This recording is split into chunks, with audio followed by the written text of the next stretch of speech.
Thailand विदेशी पर्यटन से पैसा कमाने के मामले में इस साल फ्रांस को भी पीछे छोड़ते हुए दुनिया का तीसरा देश बन गया है।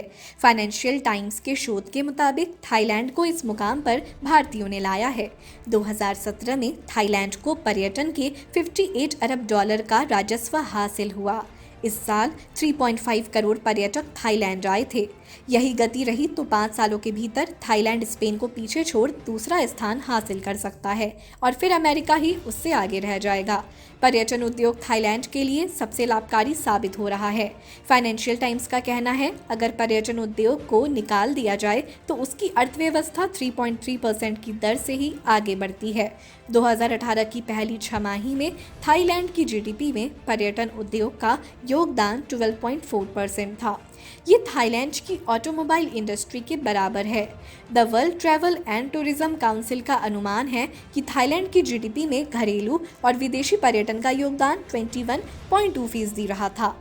थाईलैंड के पर्यटन में बूम के पीछे भारत है। भारत के बाद चीन का भी इसमें योगदान है। चीन के कई ऐसे एयरपोर्ट हैं जहां से थाईलैंड जाने में 3 से 4 घंटे के वक्त लगते हैं। पिछले साल 14 लाख भारतीय थाईलैंड गए और ये उसके पहले के साल से 18.2% ज़्यादा है। 2010 से थाईलैंड जाने वाले भारतीयों हर वर्ष औसत 10% बढ़े।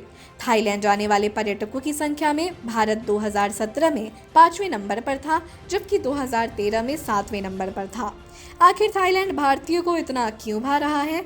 नई दिल्ली से थाईलैंड की राजधानी बैंकॉक जाने में 4 से 5 घंटे का वक्त लगता है। जो भारतीय अपने देश में फ्लाइट से सफ़र करते हैं उनके लिए बैंकॉक का किराया भी बहुत ज़्यादा नहीं है।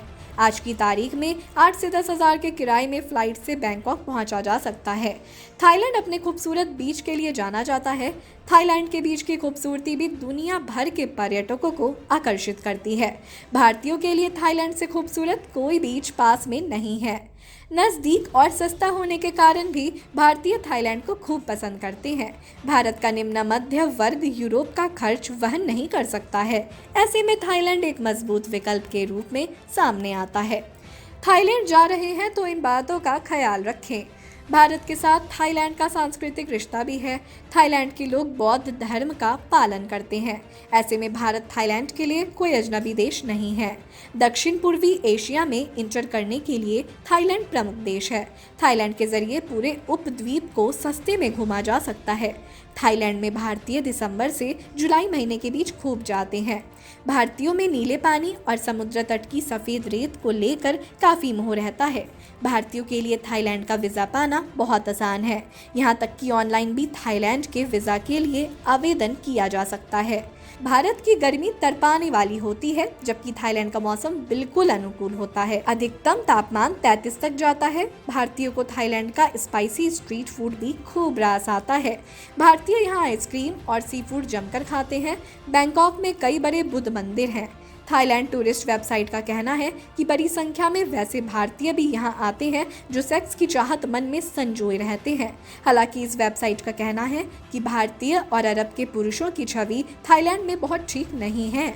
वैसे थाईलैंड में ज़्यादातर भारतीय पुरुषों की छवि ये भी है, ये गरीब मुल्क है, इसलिए ज़्यादा पैसा लेकर नहीं आते हैं। खैर, इस मामले में आपका क्या कहना है, हमें कमेंट सेक्शन में ज़रूर बताएं। तब तक बने रहें अनजाने रहस्य को जानने के लिए हमारे चैनल के साथ। धन्यवाद।